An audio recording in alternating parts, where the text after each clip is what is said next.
Hello and welcome to the European Resilience Initiative Center video podcast. Today, our guest is Olga Lautman. She's a non-resident senior fellow at the Center for European Policy Analysis, CEPA, and Olga is also the creator and a co-host of Kremlin File podcast series, focusing on Kremlin's internal affairs, global operations, and Kremlin hybrid warfare toolkit. Welcome, Olga.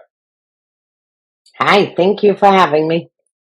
Thank you that you found time for this conversation and ready to share your expertise on Russia's influence in the United States. And you research the Russian narratives in the US, Russian influence, Russian networks, Russian connections for years, if not decades.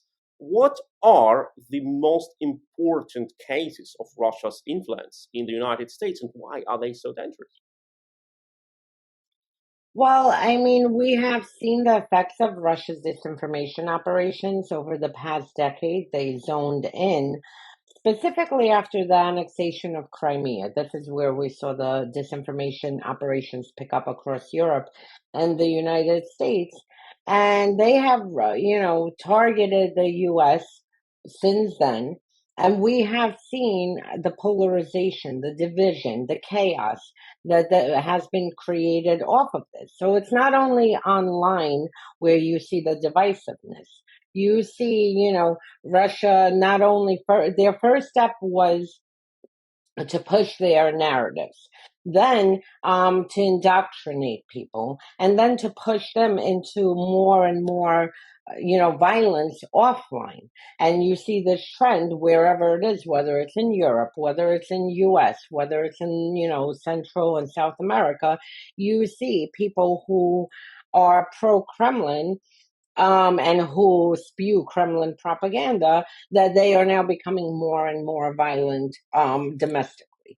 So it's a very dangerous thread. Their narrative shift. They don't. There's no rhyme or reason.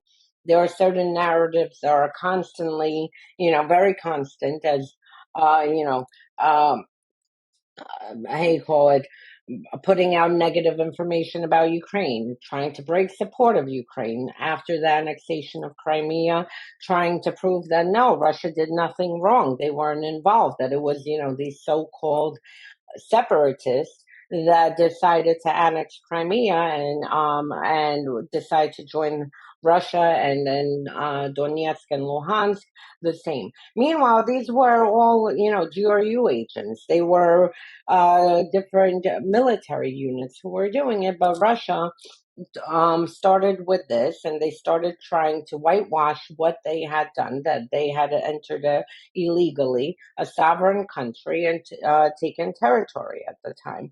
By 2014 and 15, we also saw Russia's narrative shift in Europe and the United States of Assad in Syria as he was committing, a huge massacre, killing hundreds of thousands of Syrians for simply wanting freedom and more democracy. I mean, democracy, not more democracy. And then Assad started using chemical weapons. We saw a whole disinformation operation to whitewash the use of chemical weapons, to blame it on the United States, on ISIS, on, Syrian opposition groups. And it's interesting because after the annexation of Crimea, there were websites that were opened in the United States, and specifically it was to whitewash Russia's illegal annexation of Crimea. Then these websites got repurposed, and it was to whitewash Assad's crimes. Then by 2015, these websites yet again started getting repurposed, some of them to for the 2016 election, to put this like a narrative around Hillary Clinton, that she is corrupt, that she, is unfit for office, that she's sick, that she, all this negative information about Hillary Clinton while propping up Trump. And then you see even a lot of the same websites and the same propagandists who continue to be repurposed depending on what Russia's current narratives are. And you have already mentioned like the shift of narratives, and corruption is one of most popular, or like not the most popular, but one of most popular accusations. But the same accusation we have seen repeatedly in the context of Russo-Ukrainian war, when any support towards Ukraine has been attacked from the point of view, or it makes no sense because Ukraine is so corrupt. What is the importance of this corruption narrative in accusations against Ukraine? Well, for starters, you have, Putin and his bandits who have literally stolen trillions of dollars from Russia, from the Russian people, for the past over 2 decades. At the same time, they project everything that they do. So there were two narratives emerging over the past decade since Russia invaded Ukraine. One was the corruption angle, that Ukraine is corrupt, that it doesn't qualify to be part of Europe. It's not a good ally to the United States because of the corruption. So you have had Russia pushing this corruption issue, that Ukraine is corrupt, that they don't qualify to be part of Europe and the United States, that it's not a good ally for the United States. And it is, to put this dark cloud around Ukraine and to make, the American people not want to support Ukraine. This narrative started in 2014, and then again, they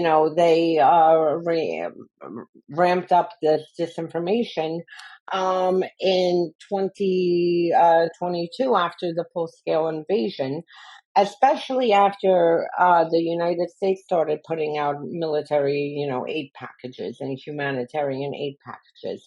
The goal of this is, one, to paint Ukraine in a very negative light, and two, to at the same time basically normalize the corruption, because the rate of corruption in Russia, is unspeakable. There's a reason that their military has suffered so much on the front lines after the full-scale invasion, because every contract that went to the Russian military for whatever purpose, the majority of it, 3/4, was pocketed into by that unit. So we see Russia pushing this narrative because they just want to break support for Ukraine. The other narrative that emerged after 2014 is that Ukrainians are Nazis. It's laughable to say that when Russia sent in their Rusich unit, which are Nazis. I literally record videos hailing Hitler. So they, again, wanted, to take, obviously, when people think of a Nazi, they have an immediate, thought of hatred towards Nazis, rightfully so, and whatnot. So they wanted to paint this aura around Ukraine that Ukrainians are Nazis. And you see this narrative continually being pushed, despite even Russia sent in Wagner since 2014, their GRU unit. And you see that, Wagner was founded, it is GRU, but it was founded by Lieutenant Colonel Utkin, who literally has Nazi paraphernalia like tattooed on his neck. Well, had, now he's allegedly deceased. So again, they project who they are and what they are. And at the same time, they push it towards Ukraine because they want to break all the support possible. And the more that they spread this disinformation, the more they hope that, the American people will be against Ukraine. They won't want to support Ukraine financially. And that's it. That is, before we go into the Nazi narratives, I would like to stay for a while, for a bit, on this topic of corruption, because as you said, it is a repeated narrative. We have seen the voices saying Ukraine may not join NATO because it's corrupt. Okay, we have in Germany our Chancellor Schröder, who mysteriously landed by Gazprom, nobody wants to throw us out of NATO because of that. But for Ukraine, it was suddenly a reason. Then we had early 22 an inglorious interview by Amnesty International top manager Donatella Rovera, who literally accused Ukraine of selling Javelin anti-tank guided missiles and other equipment to the criminal bands. And that report was so bad that CBS had to remove it from their webpage because there were absolutely no proofs for that grave accusations. And now, these days, we see an interview with a US politician, Victoria Spartz, who is of Ukrainian origin, but an American congresswoman. And he once again repeats this narrative and demands that every piece of United States military equipment being sent to Ukraine should be accompanied to the front line by US personnel, which is ridiculous. It's just impossible technically, and it's also insulting. So we will deliver it up to the front line because on the way it can be stolen. Why do these people land on these narratives once again? Are they stupid? Do they do it because it's an easy accusation? Or are there like any reasons for them to ride this horse again and again? Well, again, to repeat that, the Kremlin is one of the most corrupt, regimes probably in this world. They have been stealing. I mean, since the collapse of the Soviet Union, there has been so much theft there. So, and there have been very critical reports about the theft of the Kremlin, about how all the so-called oligarchs, which are the frontmen for the Kremlin, how they obtained their money. So one, Russia is putting out these narratives for two purposes. One, to whitewash what's happening there, to say, and to deflect from what's happening inside of Russia by saying, look over here, you are allies with Ukraine and they have the corruption. Now, is there corruption in Ukraine? Absolutely. I mean, the Yanukovych regime which led to the Euromaidan and, led to his basic ouster and him fleeing to Russia, he was extremely corrupt. I mean, it was a very corrupt regime. The difference in Ukraine is that Ukraine has a very strong civil society.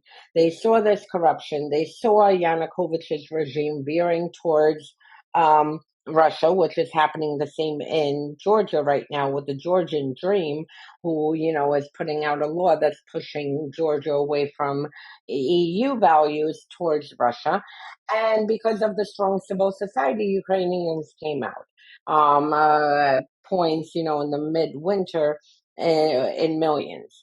At the same time, you had anti-corruption organizations in Ukraine saying, listen, you're accusing us of corruption.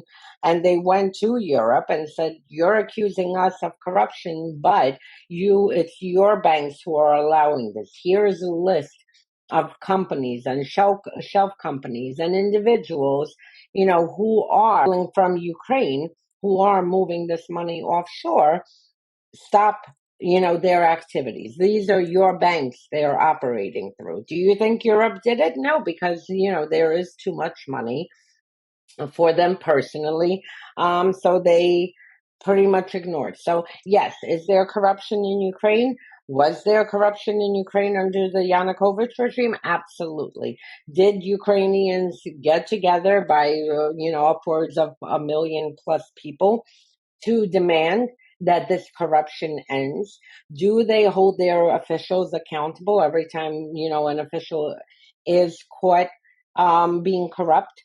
They, arrest him and have a trial, prosecute them and jail them? Absolutely. So there is a big difference when a country like in Russia, where it's chosen. We just had the deputy defense minister in Russia, arrested, Ivanov, and suddenly they're worried about corruption. I mean, everyone there is stealing money, but they pick and choose depending on which clans are at war. Right now, I guess Ivanov and his clan, because from what I know, he had ties to Prigozhin, Ivanov and his clan are the ones who were chosen. So now Russia's dealing with the corruption issue. Only when it's convenient, only when the state wants to steal. Also, Russia has raised, their concern for corruption because they need money to fund this genocidal war. So they decided to start, jailing various people who have stolen money under the Kremlin's blessings, in order to take that money and to put it back into the capital of, the Russian resources.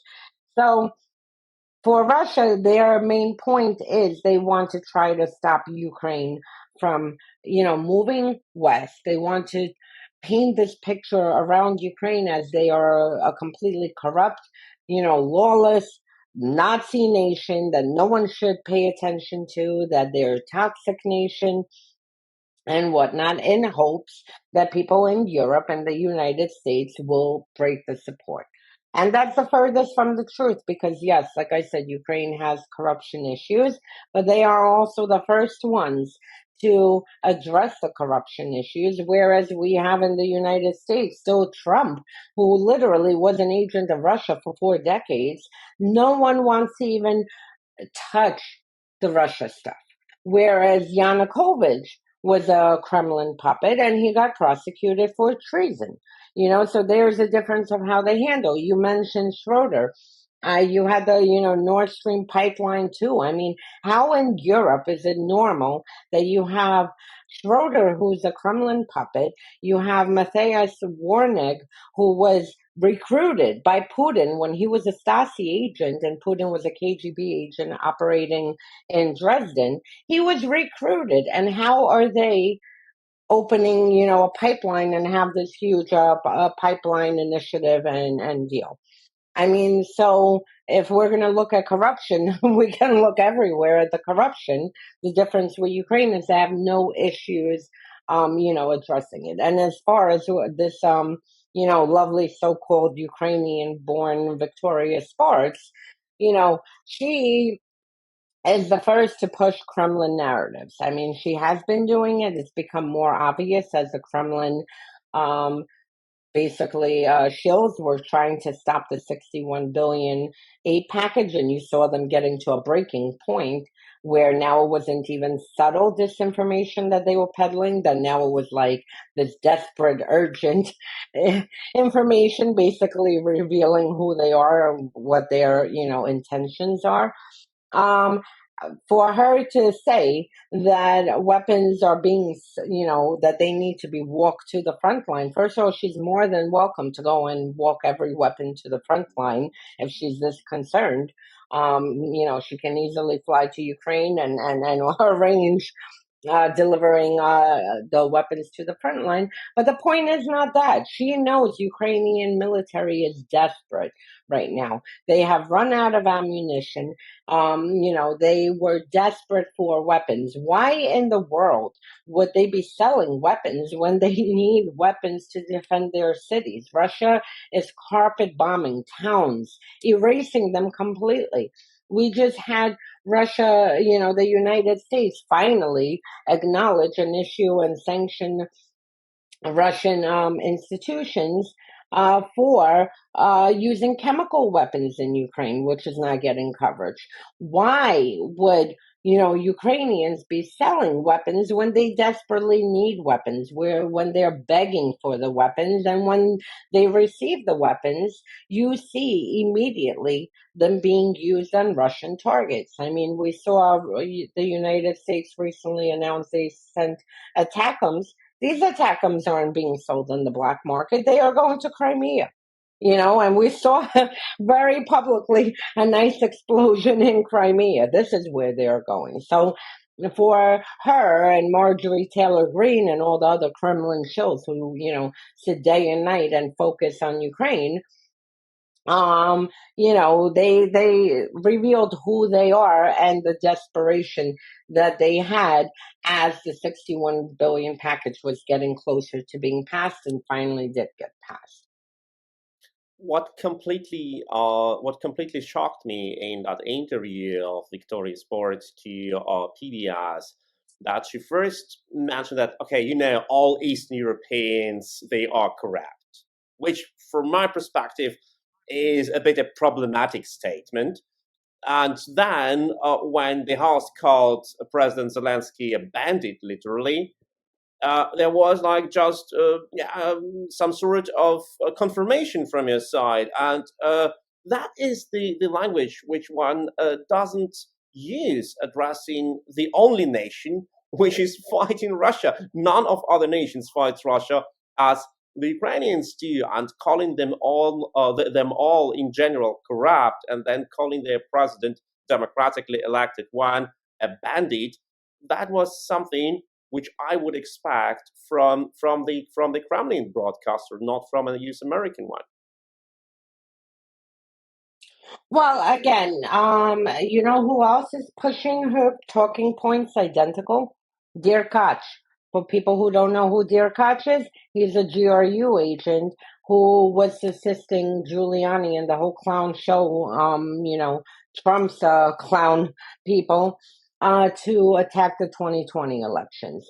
Telezhenko's pushing the same narratives. He was working with Dear Koch, working with Giuliani, working with Trump, with Bill Barr, in order, to basically, fabricate, not in order to, they did fabricate tapes and information by Russian intelligence for the purpose of, trying to sink Joe Biden and his son during the 2020 elections, which again, they, are attempting to do.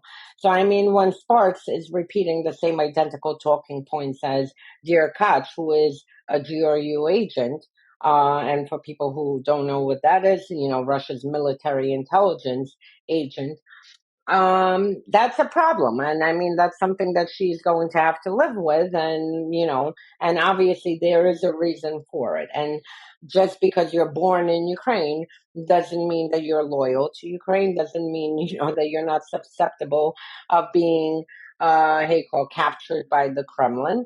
And that's it. And she, started very subtly using my homeland is under attack, as if she really cared.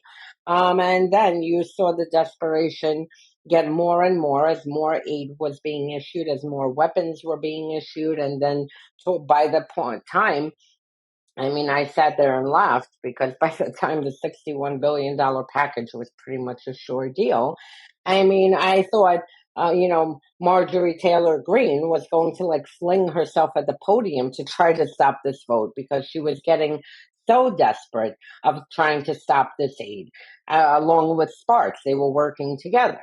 So obviously they had orders from somewhere.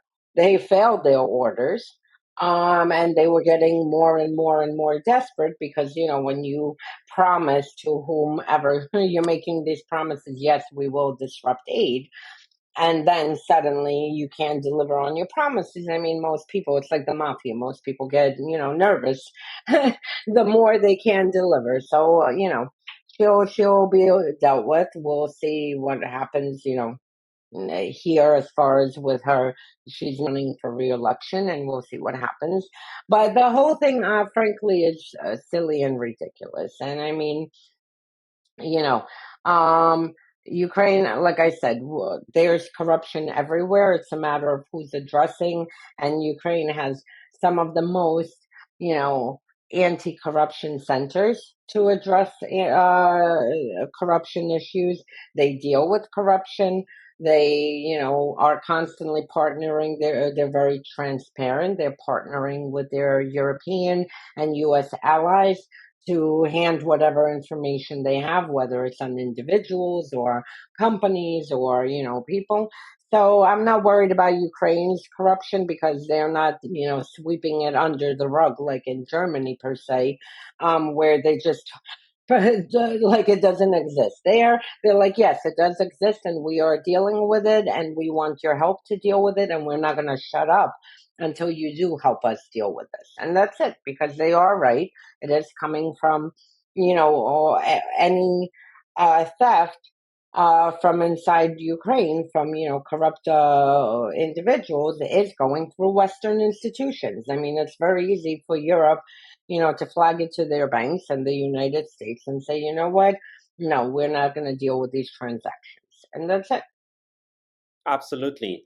And before we go deeper into ask Olga Lautman, who is an expert in Russia's propaganda and other influence measures in the United States, before we dive deeper into the questions of how Russia recycles their own narratives and their assets in the US, don't forget to like, to share, to subscribe to this channel so you do not miss the next interviews.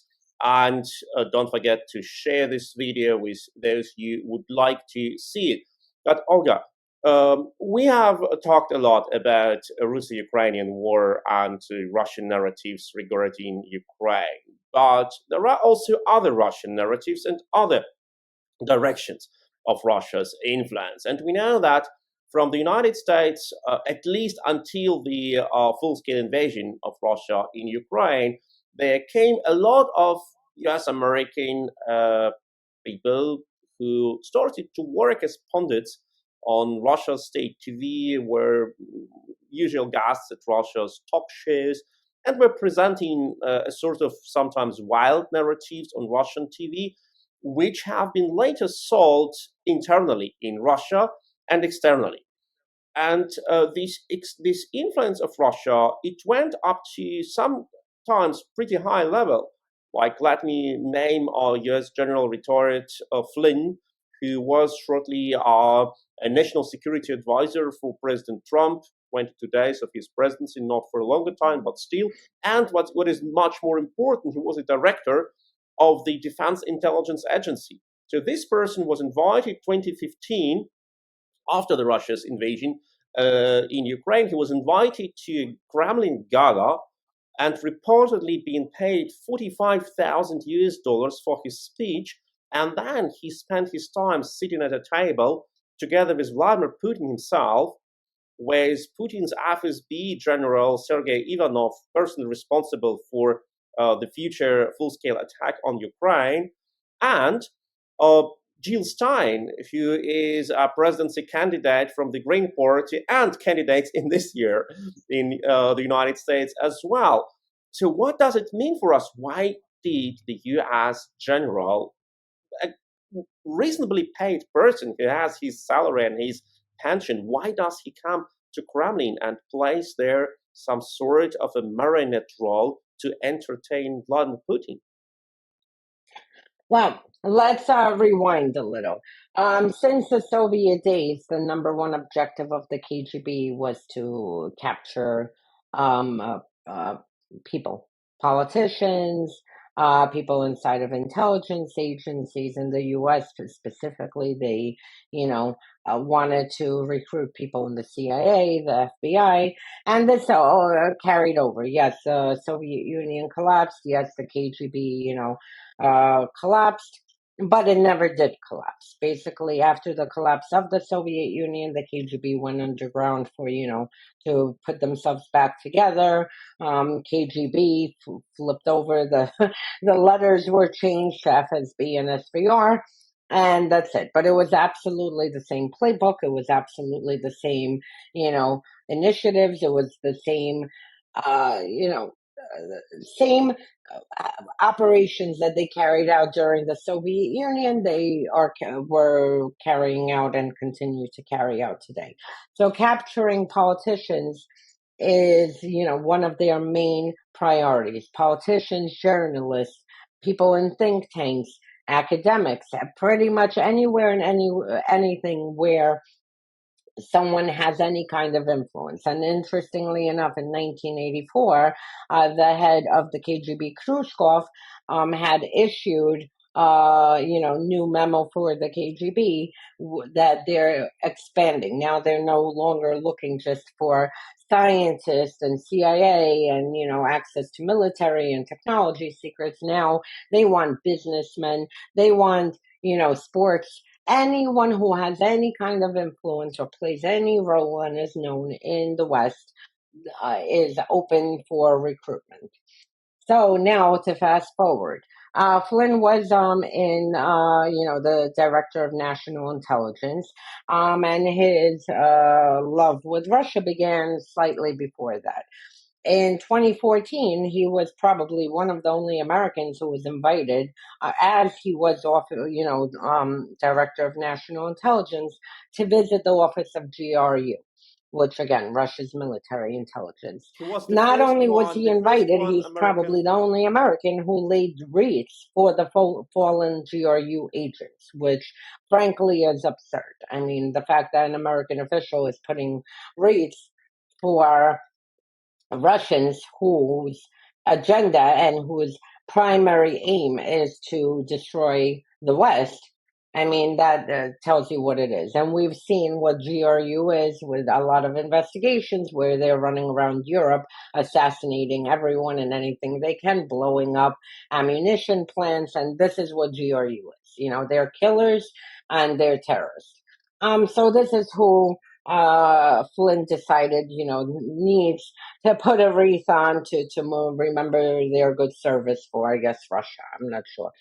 By 2015, he was invited to the dinner with Jill Stein. Jill Stein, I'll get to, but she is particularly important. He was invited to the dinner, then at the same time, he was working with the Trump campaign. Eventually, Trump picked him during the transition. And what's interesting that Flynn, during the transition period after Trump had won, and this is how dangerous this is, and this is why I don't understand why U.S. and European law enforcement doesn't deal with this immediately, why they allow this to continue. So Flynn was during the transition period, working with Trump, and he set up secret meetings with my God, what is Kislyak, Russia's ambassador to the United States, Kislyak. So he sets up meetings with Kislyak, with Trump's son-in-law, Jared Kushner. They have these series of meetings, and also with the head of, I believe it was BB Bank, Gorkov, who is former KGB, former, quote unquote. So they set up meetings. Kushner decides that it's a very genius idea to propose using Russia's facilities, the embassy, to have communications to avoid detection by U.S. intelligence agencies. And the only reason that U.S. intelligence agencies did detect it is because Kislyak was reporting back to Moscow saying that, hey, Kushner wants to set up these private, back channel communications through our embassy. And of course, because Kislyak is under monitoring, his recording was intercepted. Flynn, at the same meeting, is working on, don't worry, we're going to lift sanctions, we're going to do everything for you. And I have a very good idea. U.S. is in a very safe place to speak. Why don't we pick a third-party country to, go and speak and have negotiations and whatnot? So now Trump is already president-elect. 1 month after these meetings with Kislyak, we have the Seychelles meeting where Eric Prince, a representative of Trump, not official, part of his team, unofficially working with his team, and it was very well known. And several others meet with a cutout for the Kremlin, Kirill Dmitriev, who, is Putin's wallet. And that's it. So they have this meeting in Seychelles. Who knows what was discussed? Who knows what was arranged? But this is where this goes. And this is why it is so important that these people, especially who have access to, information, classified, clearance for classified information, that they are dealt with. On the other hand, you mentioned Jill Stein. Jill Stein sitting at the same table with Vladimir Putin. No concern whatsoever that Russia invaded illegally and annexed Crimea, that they were occupying Donbass, that they had concentration camps set up in Donbass and Crimea to cleanse Ukrainians, Tatars, and anyone who was speaking out against this invasion, that they were disappearing journalists, disappearing Ukrainians, that they were kidnapping children. I mean, what we're seeing now that's finally being addressed, happening across all of Ukraine, is what was happening since 2014. No concern whatsoever. She's sitting at this, dinner with Putin. She became a key figure because it was literally her votes that took away enough from Hillary Clinton to allow Trump to come. And Russia ran a multifaceted operation between disinformation operations and, creating various accounts and whatnot. In the month before our election, Russia put this full force aim, vote for Jill Stein from the various groups. Blacks for Jill Stein, this one for Jill Stein, everyone for Jill Stein, in order to pull enough from Hillary Clinton in order to split the vote and allow that. Now, Jill Stein is back again because apparently we don't have any kind of accountability in the West. And she's running for president again. And interestingly, now she has become the darling of the pro-Palestinian movement. So she herself, she could care less about Palestinians being killed by Israel in Gaza. That she doesn't care. And you know how I could tell you she doesn't care? Because when Assad was murdering hundreds of thousands, close to 750,000 Syrians died under the hands of Assad. What was Jill Stein doing? Telling the United States that they should work with Russia and Assad in order to gain full control over Syria and put it back under the Assad's government. So clearly she doesn't care about, genocide or war crimes or crimes, of aggression. She suddenly latched onto this. And now she got herself arrested and has become, as a presidential candidate. Of course, interestingly, you mentioned RT Dinner. They were the first ones to broadcast her arrest, which comes full circle from sitting at the dinner at RT and first ones. Hi, Jill Stein has been arrested, a presidential candidate. And now she's become the darling of the pro-Palestinian movement of all the college students. And yet again, Russia is carrying out an operation to pull votes away from Joe Biden in order to, Joe Stein's never going to win. John F. Kennedy is never going to win. These votes are going to be pulled off enough from Democrats in order to allow Trump to get back into the White House. So that shows you how important accountability is, because when you let these things fester and linger, this is where we end up, that we literally are reliving. It's a Groundhog Day from hell, and we're reliving the same 2016 election. Even Paul Manafort has, reemerged.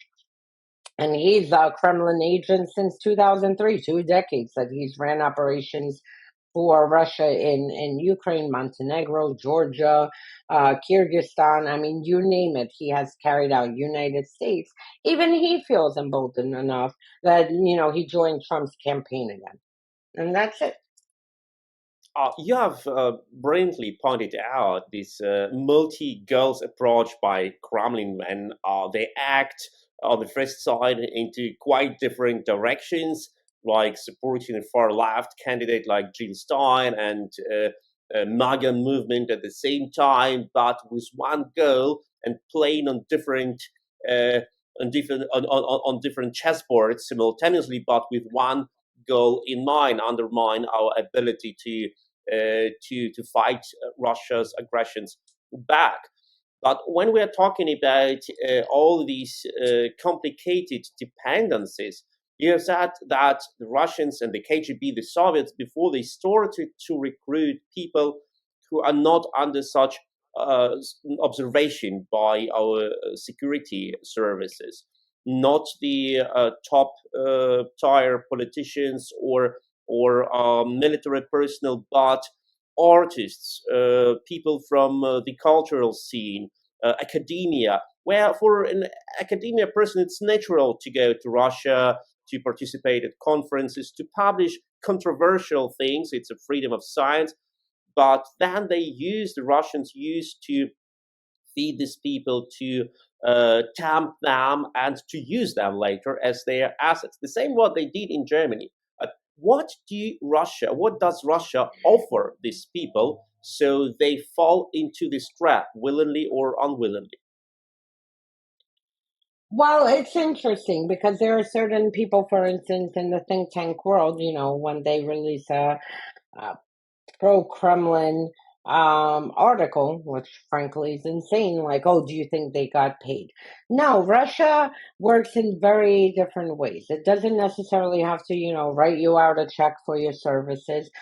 For artists, for instance, all it takes is inviting an influential artist or an influential academic, picking them up at the airport in Russia, in Moscow, in a limousine, offering VIP treatment, showing the finest, because Russia, like, with Russia, the KGB playbook was always focused on shaping your experience. So to go back one drop to the Soviet Union days, we all know that the Soviet shelves were empty. There was no food. But Russia would allow a Westerner to come in and, under careful monitoring, would lead them to the two stores that were filled with sausages and kielbasa and everything and anything in between. And did this person get paid to come back to the United States and say, I don't understand where the food shortage is? We walked into a supermarket and another one, there's just so much food. So clearly, what the West is saying is propaganda. That is exactly what, I'm sorry for interrupting, that is exactly what we recently observed with Tucker Carlson trip to Moscow, when he literally filmed himself in a supermarket saying, look, they have bread here, they have salad here, fresh salad, and the charts which they have, like the shopping charts, they're so modern and high-tech. That reminded me like some Feuchtwanger trip in 1930s to Stalin's Soviet Union, where he adored how modern Moscow is, while people were literally being tortured next street and executed. Just he didn't want to visit them. Exactly. So, and it's interesting because the reason that Tucker Carlson was taken to a supermarket is because of the high anxieties in the United States and across Europe of inflation. I mean, we went through COVID, and then when everything restarted and all the, supply chains were disrupted, finally, I mean, it was normal for there to be inflation around the globe. In America, we're in election year. Europe has very key elections across, various countries. Inflation is a topic. People are paying more for for the same things that they need for staple household goods. And the reason that Soviet style shopping excursion that Tucker did was to prove the point. Look how cheap. Look, just bought 5 million things for, this amount of money. And it's barely like anything. Little did he fail to, say with that is that Russians right now are, I mean, their income is lower than at any levels. There are regions across Russia, not obviously Moscow or St. Petersburg, but you have regions in Russia where salaries haven't been paid for a few months for school teachers and others. I mean, there is, despite Russia wanting us to believe their amazing GDP growth, there is a lot of pressure on the economy inside of Russia. But his video was meant to go to the far right because in the United States, the biggest disinformation now is, somewhere again, $7 for a box of eggs, which I don't know where they're shopping, $10 for gasoline, which is not true. Is there a problem with inflation? Absolutely. Are people paying about 30% more than they did, in 2019? Absolutely. Is it going down? Is it easing over the past year? Yes. But his disinformation was directed specifically at the far right and at all the people who are facing the anxieties of disinformation to show, look, Russia, how come Russia can provide, these filled supermarkets with so much food at such a cheap cost. Little did he, again, he failed to explain that the majority of Russians cannot afford all these things. They cannot pack a shopping cart with this much food and take it, and buy it. So, of course, but once again, this is about, as you already mentioned, it's about creating myths and addressing the discussion, the fierce discussion in our world in the West, and pour gasoline on our fire, not to comparing like Russia to the US, but or to Germany. and just to finish up with your question, the KGB's playbook is vulnerabilities to seek traits. I mean, they literally have, a list of traits of, who may qualify for recruitment. And to finish with your question, it doesn't necessarily have to be paid. It can just be you have an academic. Academics tend to think that they're smarter than anyone. So Russia can play off this. And of course, come in and say, oh my God, you're so smart. Why is no one reading your work?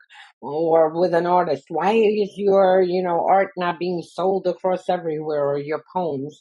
And they bring you to Russia. They give you the VIP treatment. They make you feel so incredibly high on yourself, because it's like, here you are. I mean, most academics, they work, write, and they're lucky if, people really read what they're writing.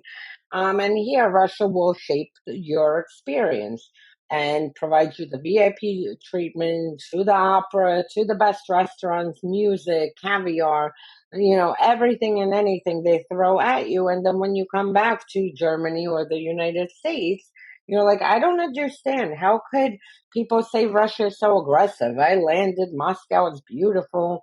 I went to the opera. I went here. I went there. Everything is just perfect. Everyone was so nice. These wonderful women, they found me so attractive and whatnot. And this is how they come. And that's what makes it easier, because I remember speaking with a former KGB officer, and he said that the best intelligence operations are the ones that stay under the threshold of criminality. So, can the FBI in the United States say, "How dare you go to Russia and go to the opera and show your artwork, or speak about your academic papers"? Absolutely not. You're not breaking any law. Can you come back and say, you know what, this information that's being provided by the US, that Russia is an aggressive country, this is incorrect, this is not what I saw and experienced? There's no criminality in it. And this is why these operations are so successful. Eventually, it turns into, depending, because in Germany you had Yakunin running around with his dialogue of civilizations. He captured former defense officials and politicians, and they were shaping. I mean, there is actual financial, I'm sure, trails. And these top level people with dialogue of civilizations were being paid. And they were lucrative, but it doesn't have to be a lucrative deal at every single step of the way. It could be, vary, that this person's worthy of having a lucrative deal, or if they complete X amount of objectives, will end up with a board seat on Gazprom, which secures their life, finances for their life. Or it could be as simple as bringing artists or academics or people from think tank centers like Samuel Sharap, who, seems to always write pro-Kremlin agenda. But he's visited and been treated as a king inside of Russia, So it could be as simple as that, and then it can fall anywhere in between. And lastly, I'll end that Russia's number one focus has been, for the past, especially, I would say, a little over a decade, to target all the youth. They have poured so much resources and money to have all these youth programs, joint youth programs with German youth, joint youth programs in Kyrgyzstan, in US, and various youth programs, because they know that the youth is the easiest to be indoctrinated and you can shape their worldview.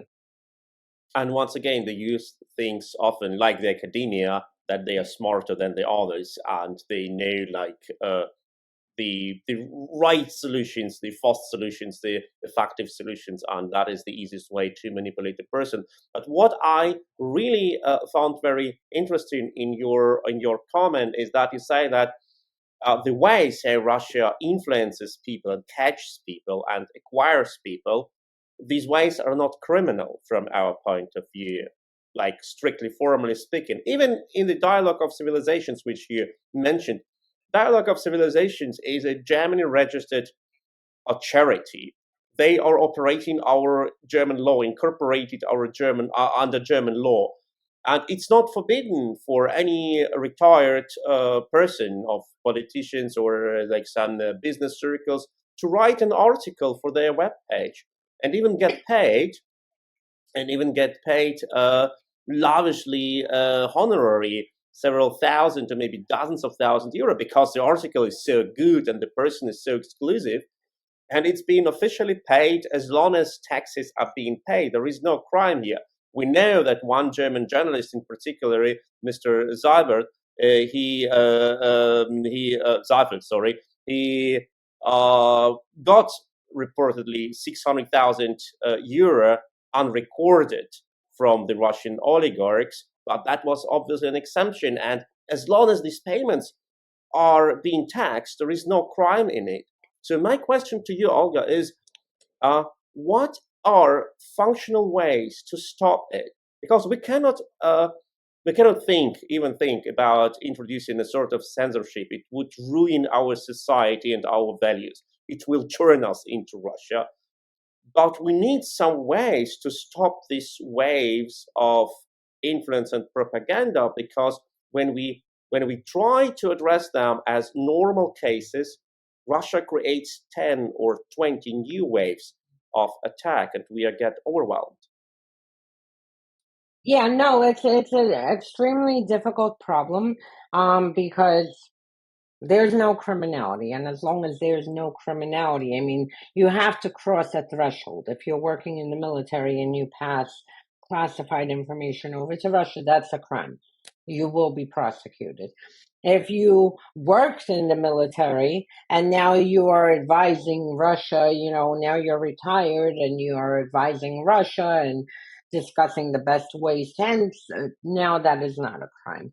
So it is a very difficult way to address, and this is why you see, many people say like, like all of this is happening in plain sight, and there's a reason for it, because if you do it in plain sight and there's no criminality, no matter how disgusting it looks, we still have to protect our freedom of speech and our freedoms. And and that's what Russia does. They seek the vulnerabilities in Western societies and see where they are the loopholes to ramp it up. My suggestion, at least, let's start with the defense and intelligence sector. If you worked in the defense or intelligence or law enforcement sector, there should be some kind of a minimum where you do not immediately retire and then go work for Russia. You have too much fresh information of, operations, of tactics, there should be maybe put a 10-year line, of that from the time you retire, 10 years later, when everything is outdated and what is outdated, this is when you can go work for, if you choose to, for Russia or Qatar or Saudis or frankly anyone, China. So that is one thing to address, because that's an extremely dangerous thing. Same thing with politicians. If you're working, with access to classified information, which a lot of politicians do have access to. Same thing. There needs to be a time frame between them working for a foreign entity. But I think the most important thing is that we need to get a handle, because look, you cannot plug every single loophole. It's extremely difficult to plug a loophole. You cannot tell people, this is disgusting. How can you say it? And for me, if someone came to me and genuinely said, Olga, I don't understand why I don't want to support Ukraine. I don't want $1 of my taxpayer money going to Ukraine. If they genuinely believe that, this is their First Amendment. You can have your belief. If you're saying it at the influence of an intelligence agency, now that becomes a problem. So we need to, instead of playing defense, and I just don't understand why we are in this position. We know Russia's tactics. We know how they operate. We know what they are doing. A lot of it is, the same KGB playbook.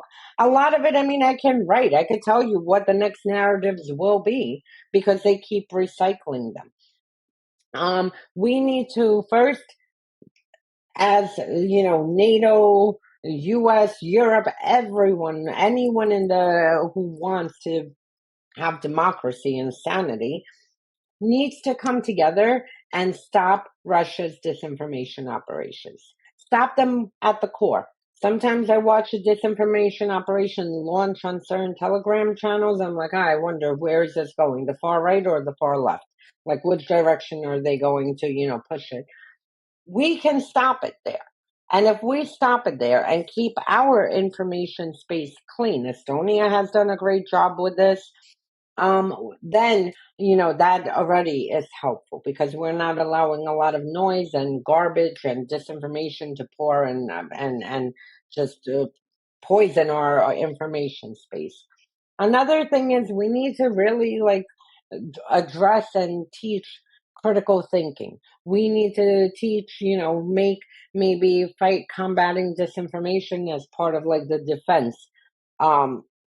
Like the US and European various part of the defense doctrine. Because for Russia, information warfare is part of their defense doctrine. We need to do the same and make sure that in this doctrine that we make sure that every single citizen understands how to fact check, understands what might be wrong. What is this information legitimate? Right now, Russia's, putting out fake website links mimicking real websites. If you read that link and say, this seems off, go to the real website and check to see if that article indeed exists or if this is a mirror image of something. So we need to train our own citizens much better. And third, the most important, I think, is we need to get off the fence with our foreign policy. For 1 decade since Russia, and it frankly should have been done, honestly, if you ask me, the United States and Europe knew that Putin blew up apartment buildings to get into power in 1999 inside of Russia. They knew, they had the intelligence. We should have never, ever brought Putin into our inner circle, present him as some kind of a reformer, that he's fighting corruption. They knew how he got to power. 318 Russians were murdered. That's how he got to power. Then he invaded Chechnya and carpet bombed Grozny off of existence, committed the same atrocities we see in Ukraine now and in Syria. We should have put an end there. Then he used, polonium to kill an opponent in London on foreign soil using a chemical weapon. We didn't do anything, and then Georgia. We need to have a very firm foreign policy and stick by our foreign policy. And if our values is human rights and democracy and, making sure that we don't bring countries into our sphere and try to normalize relations with these countries when they are committing atrocities, then and if this is a consistent foreign policy, then maybe we're not going to have citizens who don't know which way to look, because yesterday Russia was a good guy, today Russia's a bad guy.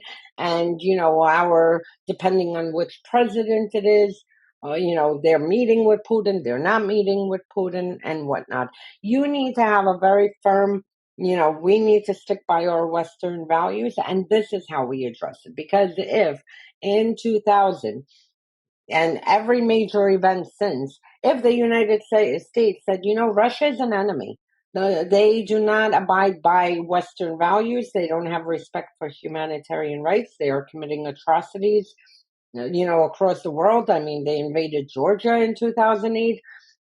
If we had done that, maybe Americans wouldn't be confused today to figure out whether Russia is a friend or foe. Same thing, you had Merkel, who was sitting there, she knows who Putin is. You don't need to explain to her who Putin is. She has access to, at that time during the intelligence briefings. She whitewashed him and whitewashed everybody in the Kremlin, knowing that these people are killers, that they are thieves, and that they absolutely do not see eye to eye with us on anything.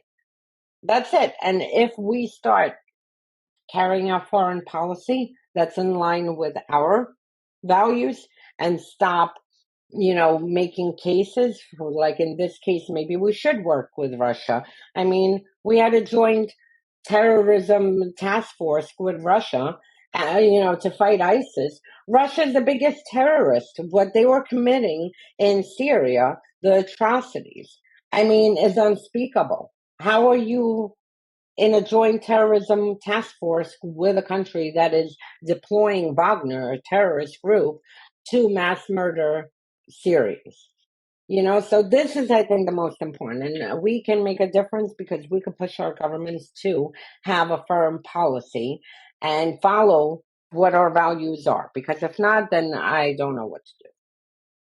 Exactly. And as we need to protect our values and our way of life, we need to fight Russia back, to fight Russia's propaganda in an effective way without forgetting to protect our freedoms and to strengthen our society, not to transform it into repressive one.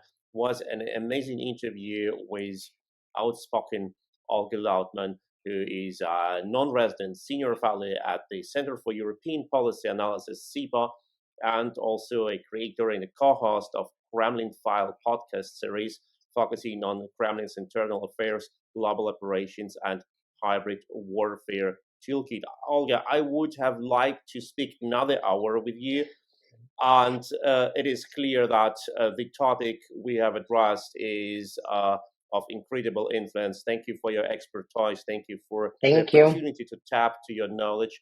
Thank you so much. And don't forget to like, to share, to subscribe to these videos. If you subscribe, you will never miss an interview of this quality with such expert like Olga Lautman. Thank you, Olga, so much. Thank you. All the best. Wait for the next interviews and share this interview with those who you think needs to know about how Russia tries to influence the West and in particular the United States.